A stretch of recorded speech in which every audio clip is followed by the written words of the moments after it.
Hey guys, it's Paula Nutting, your musculoskeletal specialist here. And it's our April Ask Me Anything hour, where we get a chance to talk to some pretty amazing, spectacular people each month. And this month is no different. In fact, I'm kind of pretty more excited because I'm talking to another mentor, and mentorship seems to be the journey that's more of us are trying to get on.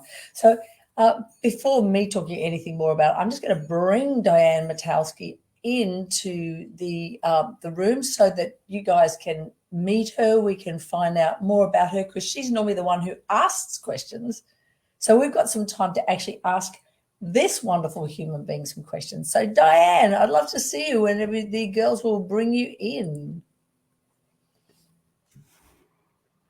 Paula!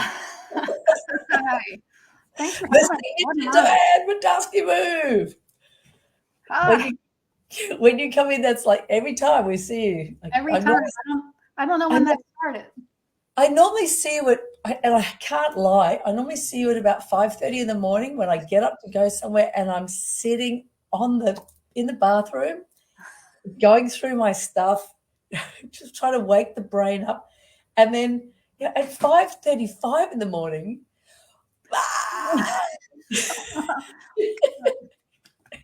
it's a bit of a buzz, I gotta say.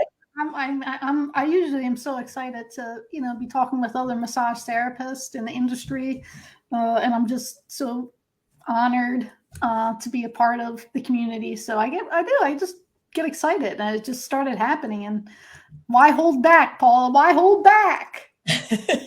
And your energy screams through. It comes through and grabs people and drags them in. So it's super fun, especially at 5:35 in the morning, everybody. Yeah. Well, I'm pleased that you watch. Yeah, love it.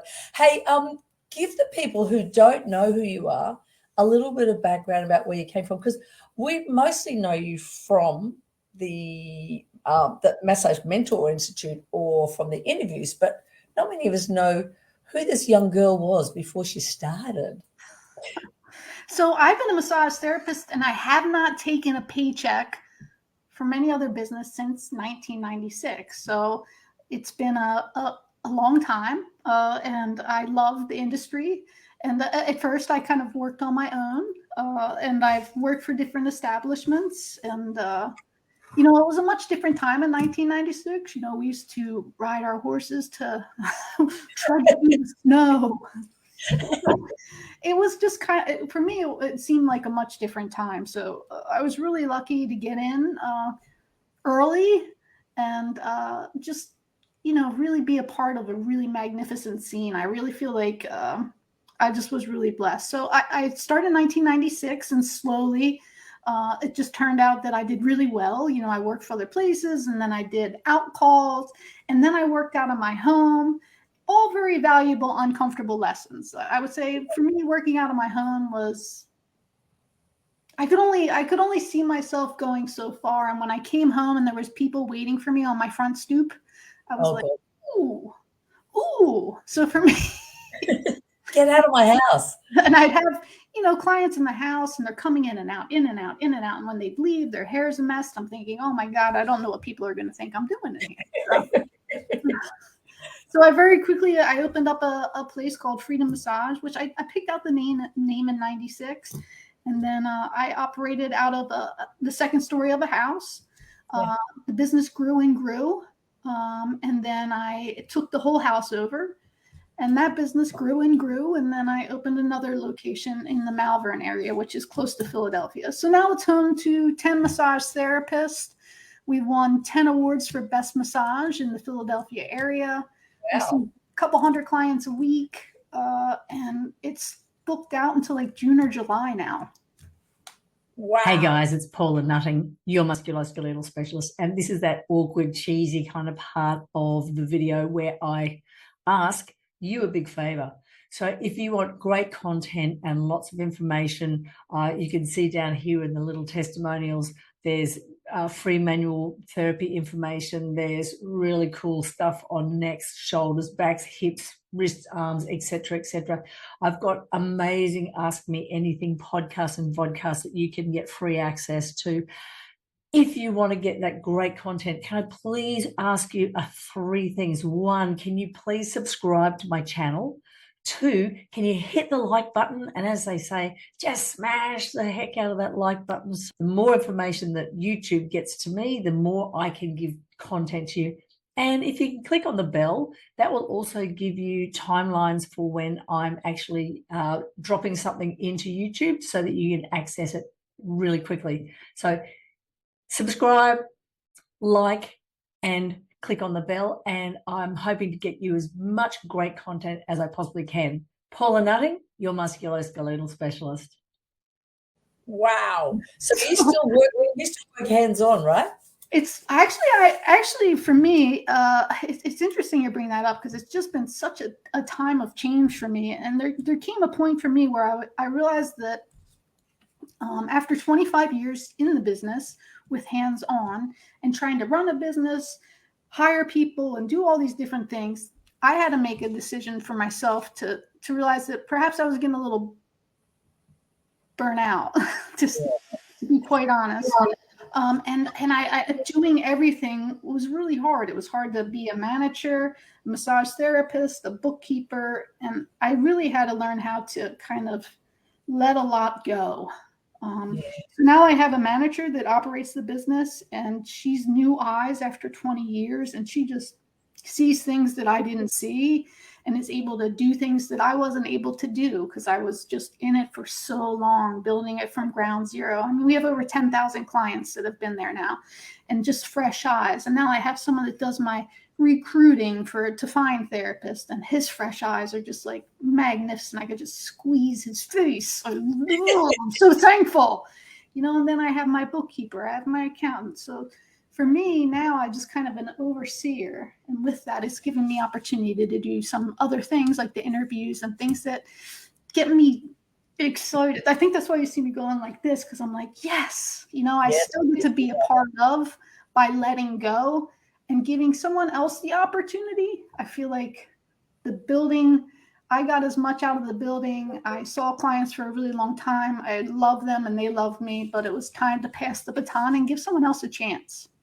How do you manage that? Because I know that there's a lot of therapists out there that go, oh, but I can't leave Betty not having me anymore because she loves me and she said that I can never stop ever working. And we have people like that we have with them. I'll tell you that. How do you gracefully let them go? I'll tell you that I have clients that have followed me from 1998 that are still at Freedom Massage seeing staff. So for me, that is a huge honor. I don't know how I've been so blessed, other than the fact that I'm a really good listener and I try to be really professional with clients and give them what they ask, and keep learning. And when they walk into my door, they're the most important person in the whole wide world. The world stops, and the only thing that matters is them. So I would say it was an interesting thing, but I just had to be honest with people and say, look, you've been with me for 15 years and it's time for a change for me and a change for you. I think there's hands out there that would be even better for you than mine. And I would just hope that you would trust me enough and my ability to train other people, that you'll find that you'll like me even more because you might like that better. You'll be like, why was I with Diane this whole time when there's so many other, when I get a massage, there's always something that I find each session. Before I might be a little more like kind of picky and picking apart. It's hard as a massage therapist. I should have done that. And I think then I got to the point where instead of seeing the differences, I saw the similarities. And instead of seeing the lesser strengths, I saw the strengths of each therapist. So for me now, I enjoy most massages. And there's something that each one of my staff members brings to the table that I didn't.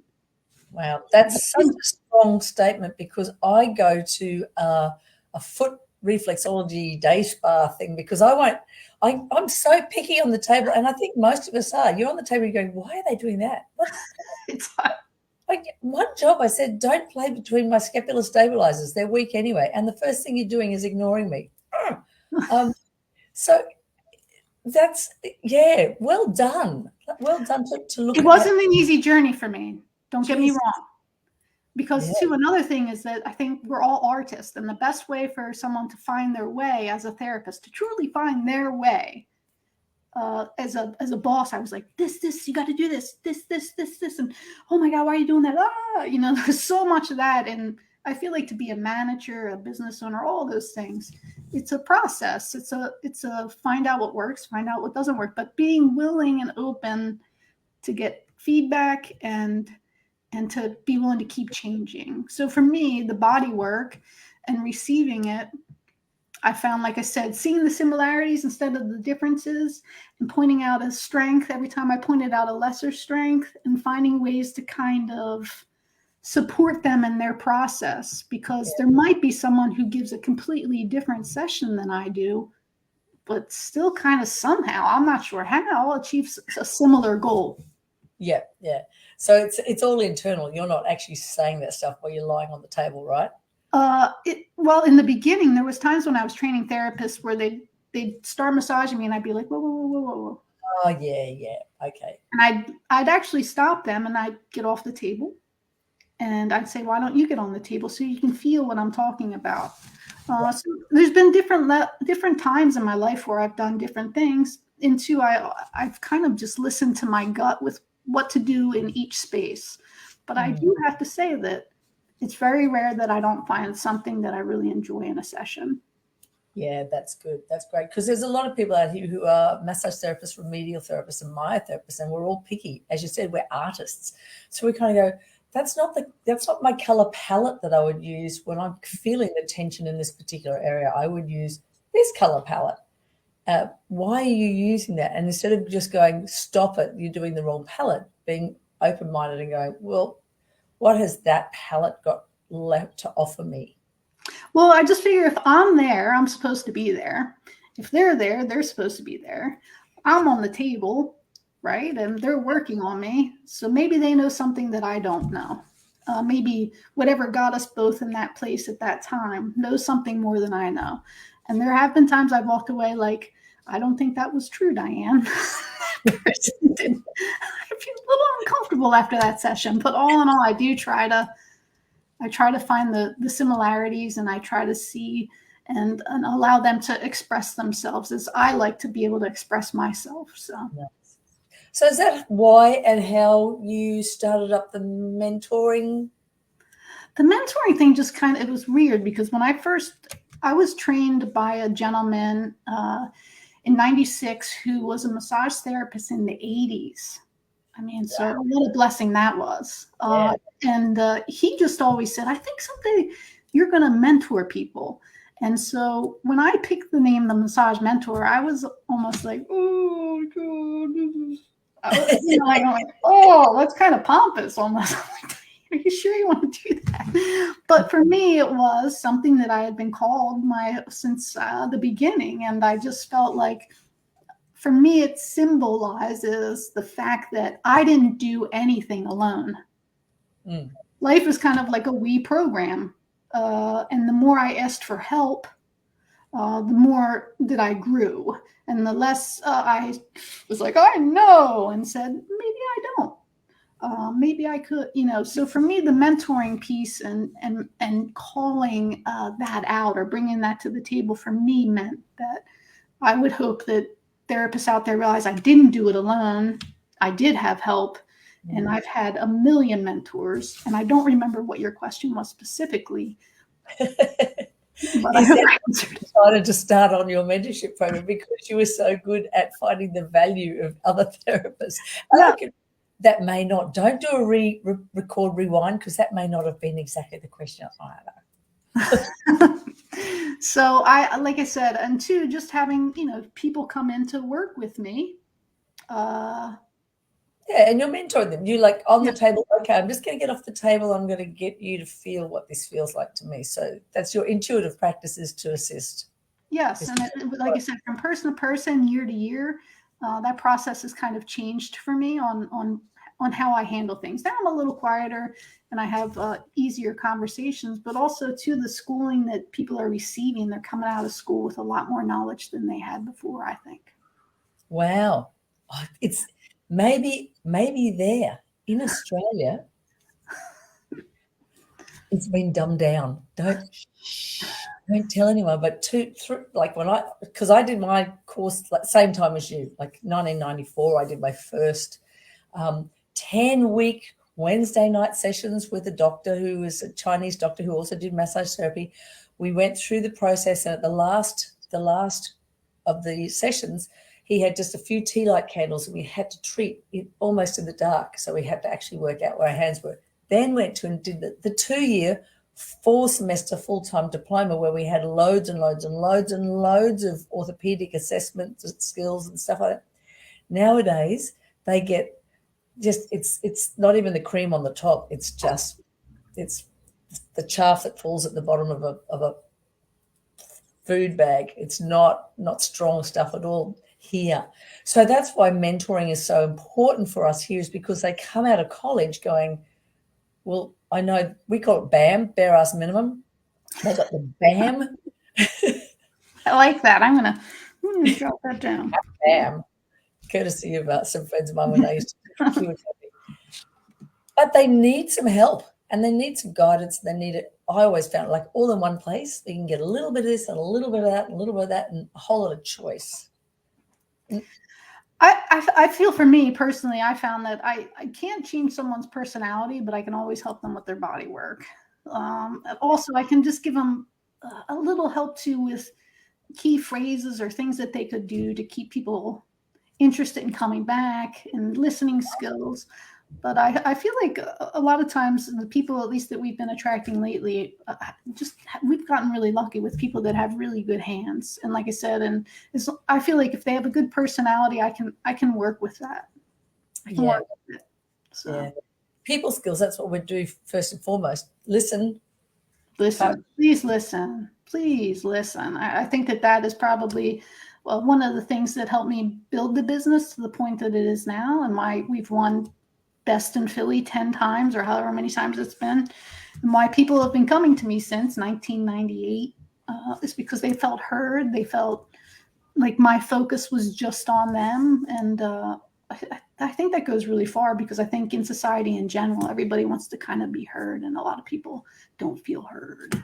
Yeah, so true, so true. And I'm going to go out on a limb, having a chat to some pretty clever people like Whitney Lowe included, that just the act of being present and listening is enough to start their own healing cycle, or the reduction of the cascade of the anxiety, if nothing else.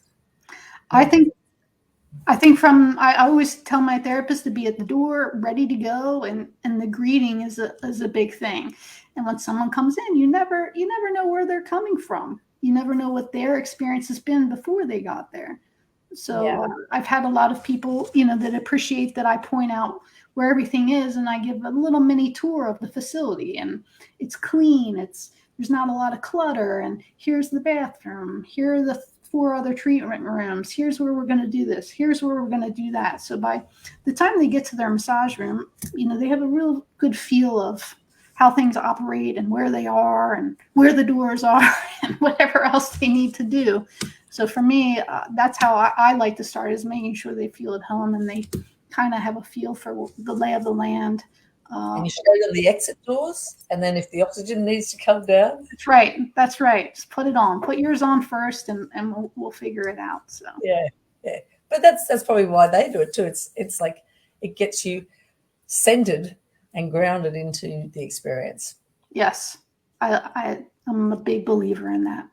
Yeah, I was going to ask you about. So how did you get into the jams? The jams. So when the pandemic hit, I think that was a huge whoa for me. You figure I definitely had never been shut down, and we were shut down for 3 months.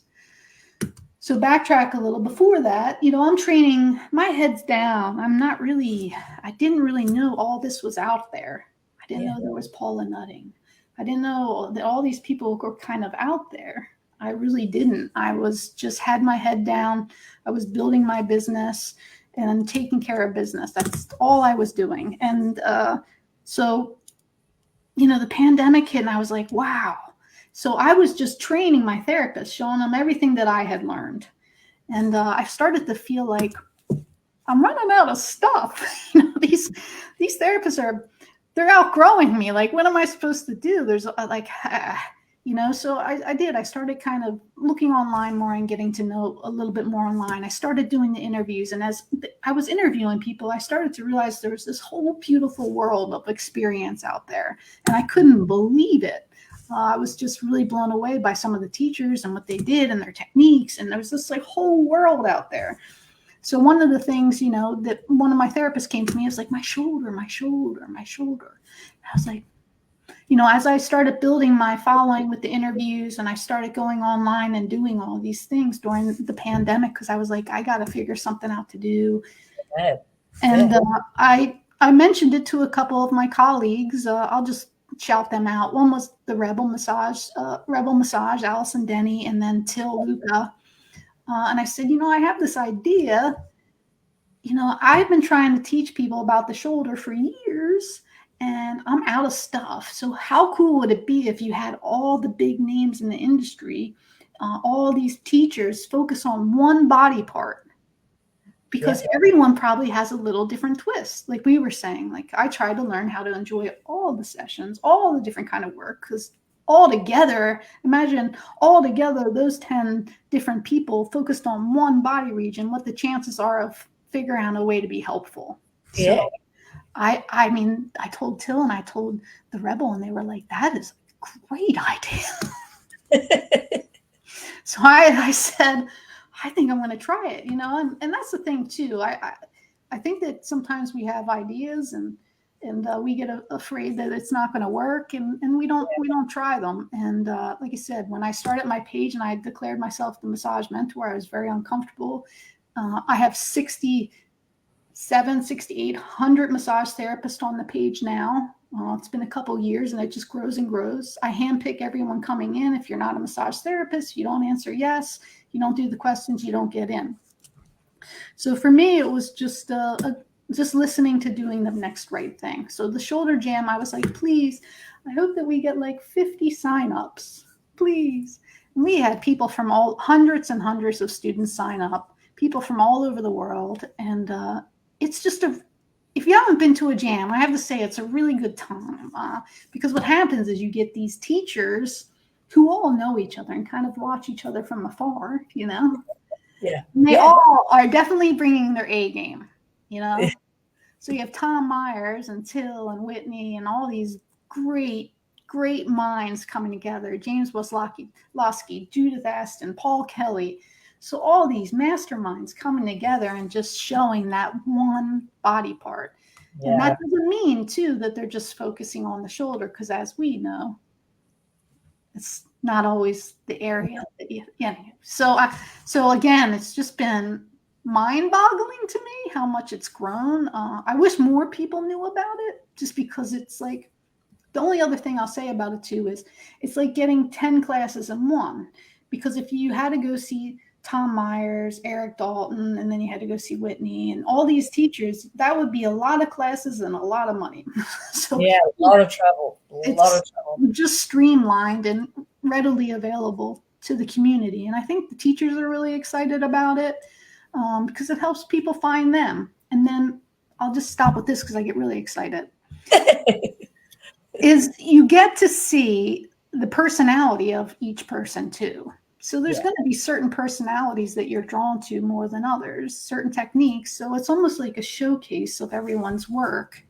And that brings me joy, because I wish 10 years ago there was something like that for me, because it took me 20 years to find everybody, to sort it all out, and then to kind of put it together. Now it's all put together for therapists, and it's really easy to find some really great teachers. And I hope to keep bringing that forward for the community. So how amazing is those little gold that comes out of the big poop of the pandemic?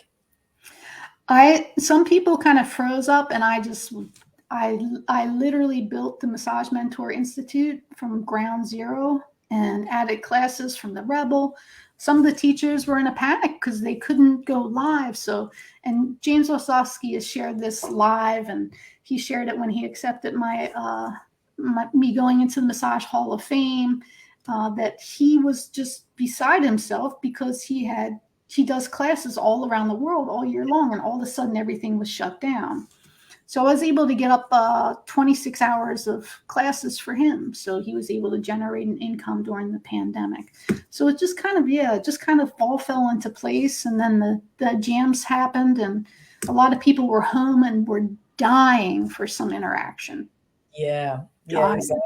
It was such an interesting time. That's when I actually started my mentorship program as well, was at the pandemic. And that's when I actually started these, because I went, how am I going to connect and still add value because we are value-based. We try to give. And like, I can't give if I can't treat. In Queensland, we had easier rules. I think we're out for 6 weeks. But in Melbourne, they were out for a couple of years. Like the borders were shut for months and months and months and months and months. They weren't allowed to do anything. But I contacted a few people that I know. So I contacted James Matkowski quite early and said, are you interested in, could we maybe do? And he was like, yeah, sure. So then I went, shit, all right. And then I said to Eric Dalton, hey, Eric, I was talking to James and I did this thing with him, and would you be interested? He said, yeah, sure. It was a good time. It was like the perfect time, right? Yeah. So I've had these wonderful people that I have actually met a couple of times before, either in conferences and stuff like that. But everyone's been so gracious. And talking about James, his whole life is presenting. We were teaching in a course together in Canada, and we were sitting down with beautiful Susan. I've talked to her too. She's pretty damn cool. No, another one from Susan. I'll remember her name in a minute. She's a researcher from Canada, and we were just talking about how drawing all over the table with whiteout and pens and stuff. And he said he teaches 48 weekends a year. It's like, whoa. And to go from that to nothing, it was really hard on a lot of people. So I just always, try to turn that frown upside down. I was just trying to think of ways that I could be helpful. And really, like I said, the jams, the interviews, the jams, the institute, it was all just kind of like perfect timing. It was, all those guys were kind of like, it's harder to pin them down now because they're all back to live classes and in their routines. But at that time, everyone was kind of still. Yeah. It is more tricky to get people. I do have to say that as well. Guys, don't forget that this is an open chat option. So if you've got any questions that you want to ask Diane, then this is the perfect time to throw them in the chat box, in the comment section. So just add comments, and as we see them, if you've got some gorgeous ones or some what you think is boring, nothing's boring, nothing's wrong. We'd love to hear from you. I know that 𝗀𝗵𝗪𝗁 was doing a big thumbs up that you're on. Bruce Boltz was like, oh my God, this is going to be cool. Like, so there's some big hitters out there that I'd love to hear. Hey guys. I'm going to ask something while we're waiting. Remember you going through, like I was trying to get hold of you quite a few months ago, and you had, you lost your dad? I lost my dad, and I also lost my marriage. So it was a really big year for me. Actually, it's been a big couple years for me. A lot going on. Yeah. How did you keep all the balls in the air at that time? Because there's a lot on your plate, throwing the mentorship, the jams, and the institute. It's been, like I said, really interesting, to say the least. I think it's probably been the biggest growth spurt of my existence on planet Earth. I've chosen to turn pain into passion, but you don't just go like that. So grief is kind of a weird thing. there's no control over it. You don't get to decide when you just break down in tears, and you don't get to decide when you feel a little better. It's just almost like you have to kind of go with the flow of it. So I think actually the massage community was very gracious and kind of, I'll get a little emotional, kind of saved my life. A lot of these gentlemen showed up for me, and these ladies, checking on me, making sure I was okay. I did still try to do some interviews and stuff, but just the community just really kind of came around me, which was actually really nice. So yeah, it was definitely tricky. How I kept all the balls in the air, I feel like, you have to sometimes maybe give your a brain a break. I always say, if you live from here up, you're kind of not in reality. So if you're upset about the past, or you're looking at the future, then you're not in the present. You're not in the now. So that's where the magic happens. So for me, just doing things to get myself back in the now and get myself focused on what was right in front of me was important sometimes, So, So strategies getting out. Can you, I suppose COVID was clear enough at that stage that you could actually exit your I did. I got to do, I did what I call my mini mic tours. I went all over the place and saw, Benny Vaughn. I went to James's place. I got to travel with Eric Dalton. I went to see Till. I've gotten to go over to California to see the Rebel. So you went over to Albury? I went over to Albury in Ireland. So that was how I kind of got through a lot of that. I did a lot of traveling, and I did a lot of service. I call service work, where you try to help others. I think that's the most healing thing for me, is helping other people, because it feels good to help other people. And if you're in a funk, I don't think there's any better way to get out of it than see your work bringing smiles to other people's faces. So for me, that was a huge motivation. It's nice to be helpful. So it really helped get me through. And then I was up in Maine for 6 months, just, cleaning out my dad's house. And then that's a different level, because I was in the middle of the wilderness for 6 months.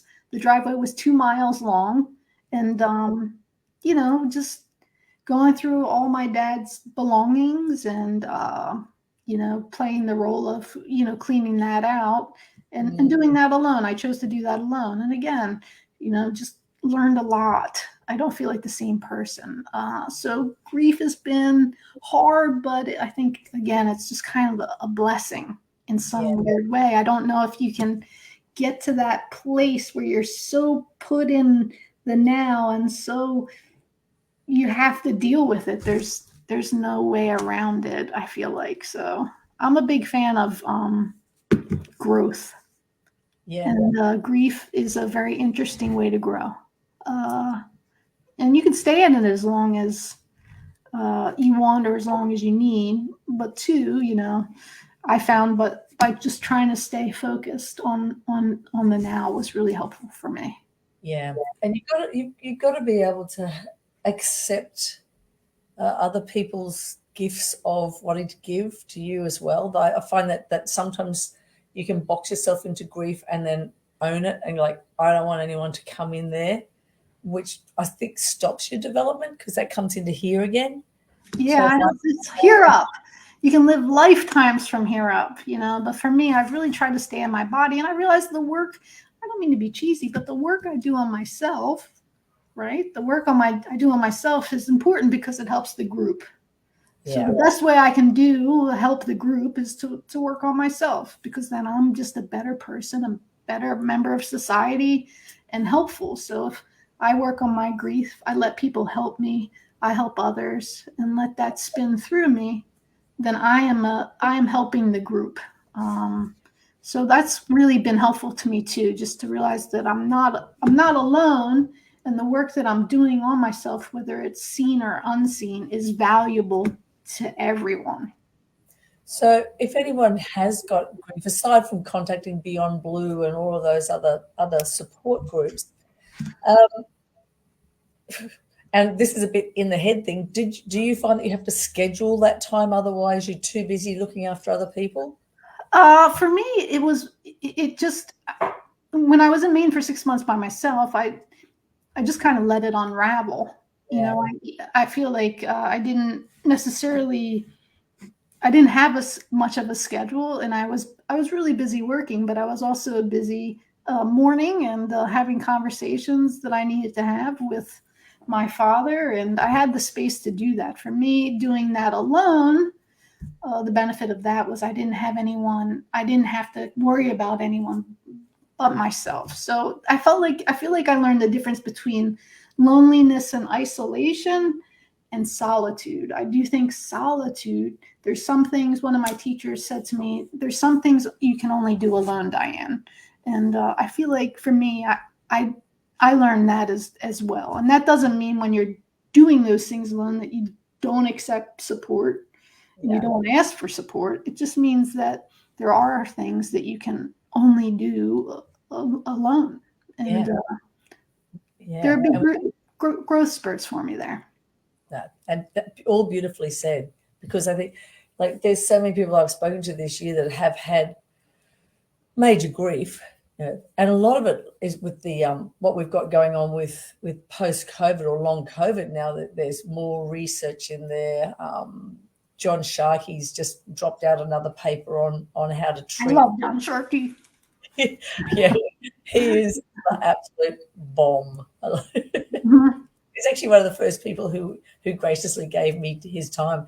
But the time zones between you guys and the UK and Australia are crazy. So it's just, for me to try to get a couple of people together is like herding cats. It's definitely herding cats. And I think too, one of the things with grief, if it goes along with death, or it goes along with death or loss, and it's like I've heard it compared to like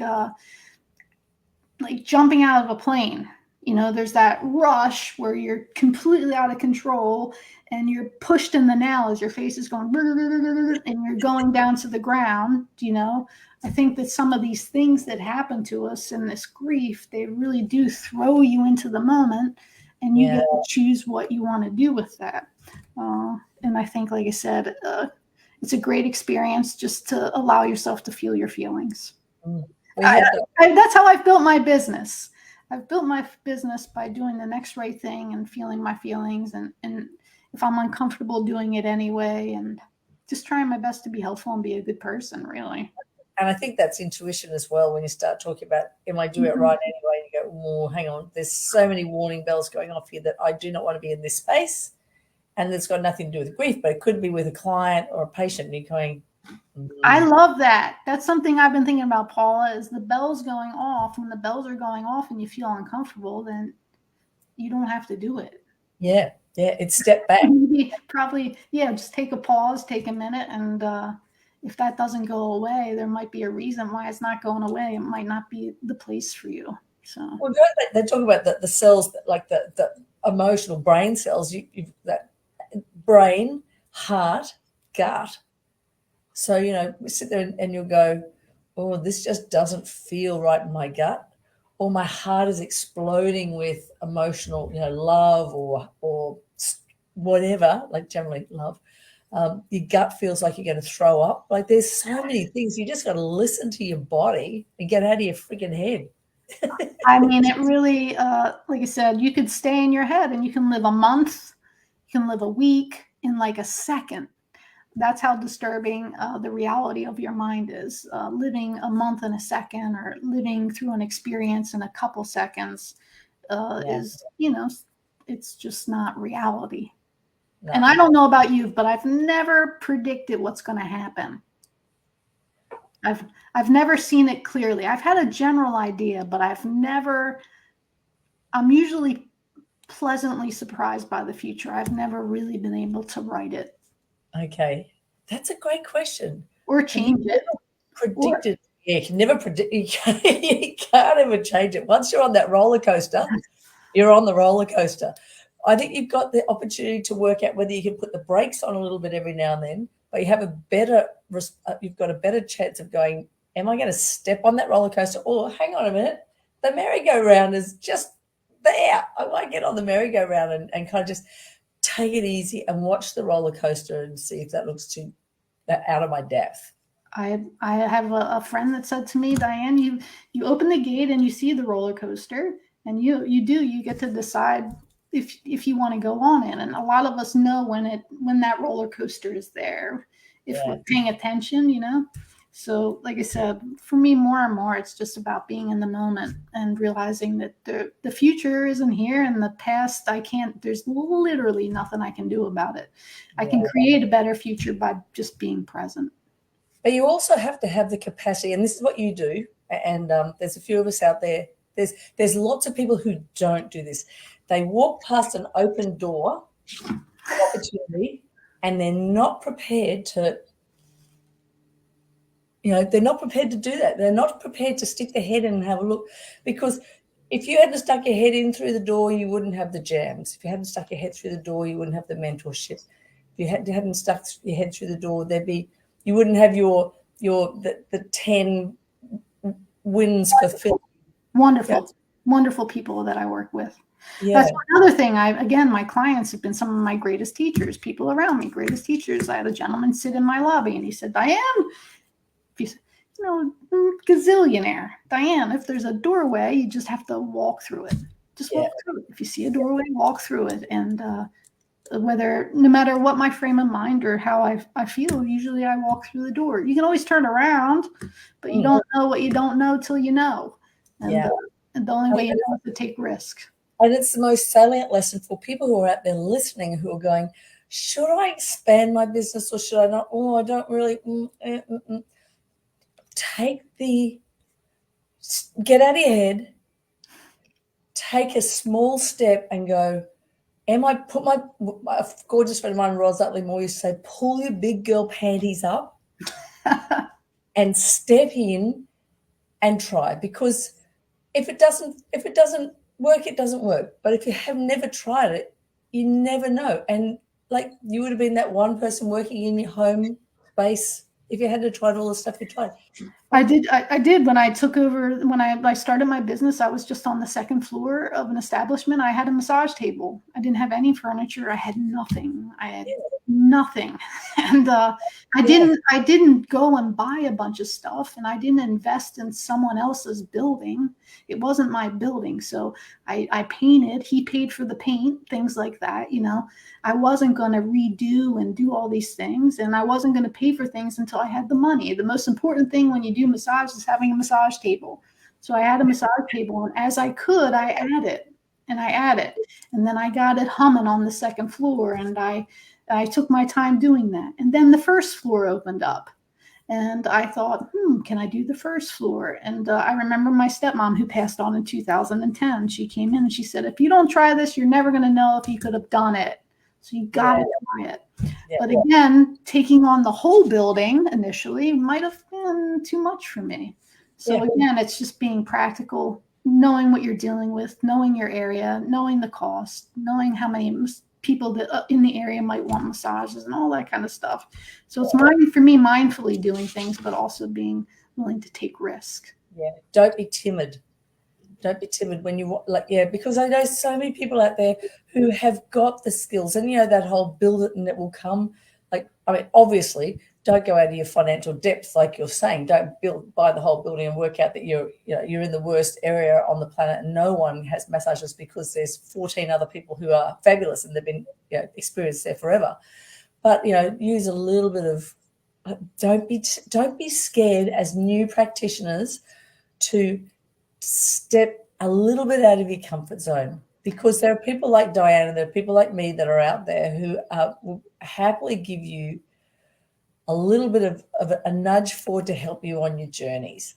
And one of the things too that I just want to say, this is one of my things right now, is not everybody's built to own their own massage business or even their own practice. There are people out there that do really well working with or for someone. And that doesn't make a massage therapist any less than or not as brilliant. It just makes that massage therapist know where they want to be. And I think that that's a shame that's kind of been happening, is the community base. I don't like working alone. I didn't like working alone. That's why I created Freedom Massage, because I would just sit and wait for my next client. I'd massage them. They the next client. And now we have this team of people that we can run things by, we can talk about. So I feel like one of the things that I really like is it's a community-based thing. I would prefer that it was all run by massage therapists. I think other people kind of gotten involved, but I believe that there's a place for everyone, and no place is wrong. And I would hope that some of the people that want to be leaders and want to run massage businesses would remember that they were a massage therapist too, and treat their staff with the respect that they wanted. Yeah. And also the other part of that is if like for us, I don't know about you guys over there, and I'm not sure globally, I think you do have massage therapists in hospital situations, hospices and stuff like that. It's not huge here in Australia, but it's starting to, and especially for oncology and for pediatrics. So if you kind of finish college and that's where your dream is, then start adding the building blocks. Do that course on oncology, or do a peds specialty, or whatever it takes, and then move through that journey. So don't be scared that because there's not a lot of people in that industry that you can't be in that industry, because you can. And I feel like too that one of the things that just like bounced in my head as you were saying that is be patient with yourself. I think people will take a class and they're like, oh my God, and it takes for most of us, in order to really dive into a technique or really learn something, it takes time. And I see a lot of therapists take a class here, take a class there, take a class there, take a class there. And it's just like, maybe just give yourself a second to really enjoy the last class. Yeah. Do you know that you made me think? I used to teach aerobics full-time for 5 years. So we'd do 20, 25 classes a week, which was crazy. But we'd go into the Filex fitness weekend, and you'd learn all these new techniques, grapevines, 3D repeated, double twist, up and down like this. And you'd bring it and put it all into the first class. And you had people falling over and standing in the corner going, what the hell are you doing to me? This is like, we've never seen this. So once you've learned the shoulder jam, I think your next one is the back jam. We've done the shoulder jam, we've done the hip jam, we've done the neck jam. We did another course called the inside job. But you got one coming up soon. We're doing the back jam. It's Mondays in May. So Mondays in May is the back jam, and it's just like next week, guys. It's like it's really creeping up. And like I said, there's just nothing. I don't mean to be, but there's nothing like it. It's just a really great time. And one of the things that I like about it too is the teachers present, and then there's a live Q&A. So you can ask some questions right away when you're live. And then at the end of the day, they all get back together and there's another Q&A. So you get to ask some questions. We do a pregame warm-up where we do giveaways. And then the last day, the 22nd of May, all the teachers get together and we do another Q&A. So there's a lot of interaction with the teachers that, again, maybe in a live class, you wouldn't be able to definitely get all of them together. And it's really fun to watch them kind of talk with each other. And it's beautiful. I think the most beautiful part is watching them compliment each other, watching them say, wow, I really love what you did. And it's, for me, that brings me a lot of joy. Yeah, that's absolutely perfect. We're slightly unlucky here because I think the time zones are like terrible for us in Australia. So there's an option for people to register and then do the recordings. Yeah, the recordings you have lifetime access to. So once you sign up for a jam, you have the recordings for life, just because we know learning takes time. Yeah. One of the things that I found, another reason that I was inspired by this is my manager now, when the pandemic was happening, watched James's class in the Massage Mentor Institute. And so she would play, rewind, play, rewind, play, rewind. And she was a therapist for about a year and a half. And by doing that and having the videos at her fingertips where it could really sink in, honest to God, her name is Eugenia. She is my manager. She's been a therapist for just a a few years, and she has the hands of someone that's been doing massage for 20 years. So she really showed me, because I was very against the online thing. I was like, who teaches massage online? That's horrible, horrible.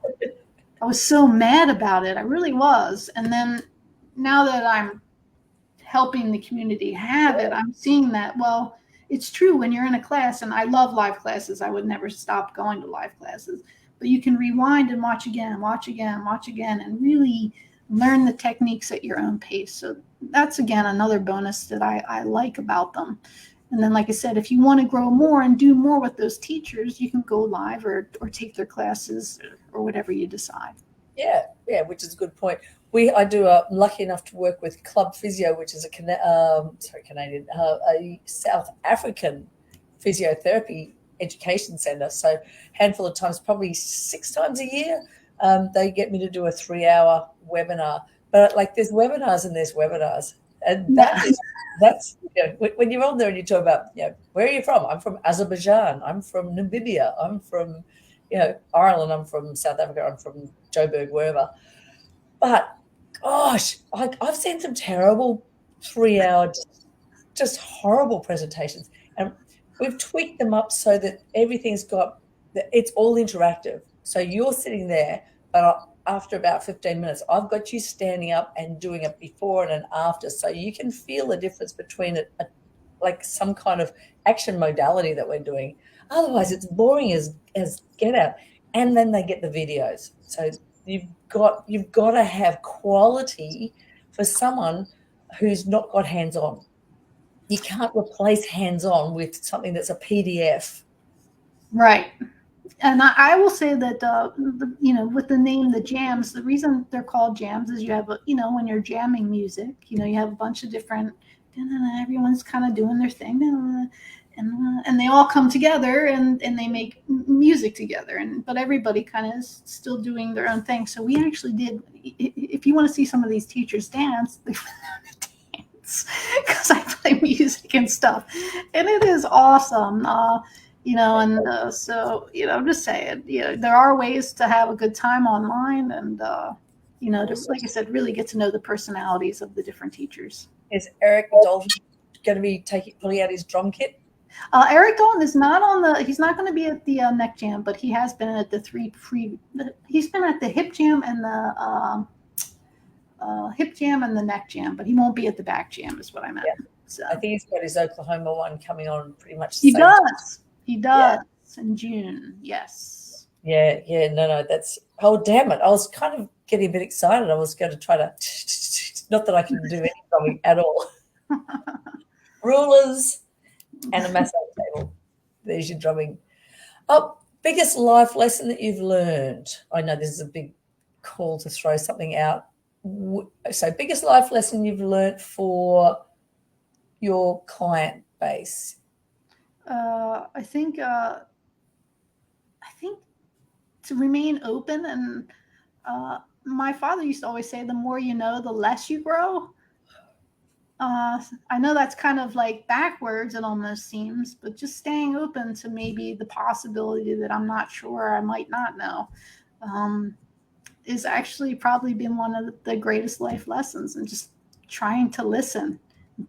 But I think that my business has survived for 25 years, and I've gotten to do a lot of things that I've gotten to do because I try to stay open, and I'm not afraid to ask for help. Yeah, wow. So we've got a couple of minutes left. What's the next 25 years hold for Diane Matkowski? What did you say, Matkowski? Matt had a cow that could ski. Oh, Matt had a cow that could ski. There's a story behind that, but what do I see for the next 25 years? Yeah. I hope to be somewhere really cozy and peaceful. I don't know. That's not at the end of 25 years, sister. During the next 25 years. I feel like my ongoing goal is peace. I just want peace, and I want to learn how to be more peaceful and help the people around me be peaceful. I don't always do a great job at it, but it definitely is kind of what my dream is to just keep feeling more at peace. Yeah, that's beautiful. That is actually a really, really lovely comment, because it's something that you don't kind of think of. People are talking about, well, I'm going to build a business and I'm going to go global, and then, we're going to be going to Mars in the next 25 years. So I plan to get the courses out to the Martians, and it's like, I don't know. It's like I did do the inside job, and for me, life's really an inside job. That's just how I feel, and I'm just really happy to be on planet Earth. I don't mean to sound silly, but and to have this human experience and have an opportunity to grow, have an opportunity to fuck up, excuse my mouth, and have I had Gil on one of these before. There was lots of have the opportunity to make mistakes and learn from them. I mean, it's just like you said. And some of the hardest, most embarrassing parts of my life have been some of my greatest teachers. The hardest clients, my most difficult clients, have been my greatest teachers. So it's just a cool journey. Sometimes it doesn't feel that way, but if I can wait just 1 second past the minute I'm going to give up, it usually gets better. You got that, guys? That's another pearl. If you wait 1 second longer than when you were going to give up. Yeah, and I think that's the whole thing. The darkest hours before the dawn. That's all those things have been used for a reason. Part of the darkest before the dawn is when there's the least amount of oxygen. I'm an old registered nurse, and we'd see a lot of the little old people would die at that hour before dawn, because it's just where there's the lowest amount of oxygen if you're frail. And that's why they used to take all the flowers out of the rooms in the hospitals at night time, because they were competing. Weirdly. So I think I have some favorite sayings, and that's time takes time. Yeah.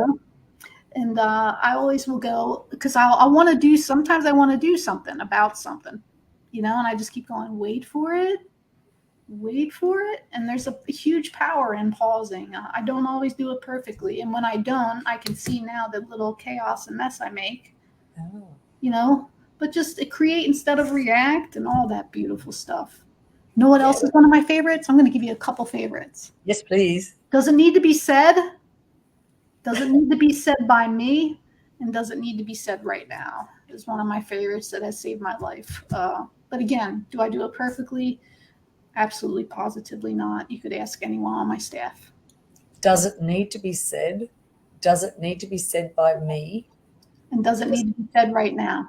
Yeah, right now. Yeah. It just really slows me down, and I have to say I'm sorry a lot less when I do that. Oh yeah. I've got goosebumps, and I have many times I fuck up when I just go, and I go, oh, I'm so sorry. That was straight. That was the intent was wrong. Yes, and again, like I said, I'm surrounded by my staff is very honest. My manager is very honest, and I've learned a lot by not slowing down. And some of my mentors, like 𝗀𝗃𝗃𝗀𝗃𝗃𝗃, I call him the space between the notes, and his way, he's very thoughtful. And I've learned a lot by just trying my best to kind of slow down and be present and honor others, and not be reactive, but be creative. Well, you've had some brilliant people to talk about as mentors and to be honored, like just some of those amazing people that you've driven to Ruth Werner's place and chilled out with her for a while. And, awesome. And I have to say, all the industry leaders are just great people. I haven't met someone whose heart's really not in it. And the other group of my greatest hands down teachers are my staff and my clients. Everyone that's ever worked for me and anyone that might work for me or with me, I like to say. There's just so much to learn. Yeah, they're sharing your journey, aren't they? Yeah. It's really humbling. And on those beautiful notes, we're just a couple before the hour, so I'm going to let you, unless you've got any more pearls to offer up. Like, you kiss your mother with that mouth, that kind of stuff. I'm going to say thank you so much. It's been thank you. Such a pleasure. Pleasure chatting with you, and thank you for your patience and perseverance, and thank you for all you're doing for the community. It's great to have someone else out there doing interviews and putting their own twist on things. So I appreciate what you're doing, and I appreciate you inviting me on. Well, I'm hoping that people will listen to this on the podcast and the podcast and go, wow, I might actually put my head through the door, or I might, do I need to say it now? Like just some of those rewind, play. I'm sure that they'll get people to listen to this and they will get loads out of it. So that's what it's here for. There's so much to business beyond business, and there's so much to massage beyond techniques. And it's just, like I said, it's one of the greatest classrooms to be in our industry. Yeah, exactly. Our pace is really good. Yeah, nice. Well, on that, Diane Matkowski! Yes! I say thank you again. Guys, don't forget, it'll be over with Diane. I'm going to toss it to her.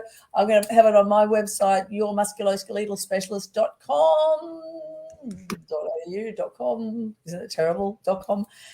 And we will see you next month, hopefully, with somebody really cool. I'm trying to get John Sharkey and Joanne Avison back as a duet again. They're pretty tricky to get together, but we're going to try.